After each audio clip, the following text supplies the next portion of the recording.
তালের বড়া, তালের ক্ষীর ও তালের মালপোয়া তো অনেক খেলেন, এবার খাওয়ার পালা তালের কেক। চলুন শিখে ফেলি রেসিপিটা। একটি বাটিতে একটি ডিম নিয়ে তার মধ্যে হাফ কাপ গুঁড়ো করা চিনি, 1/4 কাপ কোরানো নারকেল, 2 টেবিল চামচ সাদা তেল, 2 টেবিল চামচ তালের কাই দিয়ে ভালো করে মিশিয়ে নিতে হবে। মেশানো হয়ে গেলে বাটির ওপর একটি ছাঁকনি রেখে তার মধ্যে হাফ কাপ ময়দা, 1 চিমটি করে বেকিং পাউডার, বেকিং সোডা ও লবণ দিয়ে ভালো করে চেলে নিয়ে মিশিয়ে কেকের ব্যাটার তৈরি করতে হবে। আগে থেকে তেল মাখিয়ে রাখা কেকের মোল্ডে কেকের ব্যাটার ঢেলে কেকের মোল্ডটিকে কয়েকবার ট্যাপ করে নিতে হবে। আগে থেকে গরম করে রাখা প্রেসার কুকারে কেক বেক করতে হবে। টুথপিক দিয়ে দেখতে হবে যে কেক সম্পূর্ণরূপে বেক হয়েছে কিনা। তারপরে কেক আনমোল্ড করে নিলেই কিন্তু তৈরি হয়ে যাবে এই তালের কেক। ভিডিওটি দেখার জন্য আপনাদের সবাইকে অসংখ্য ধন্যবাদ।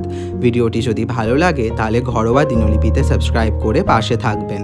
আর এইভাবে যদি তালের কেক বানান তাহলে অবশ্যই কমেন্ট করে জানাবেন।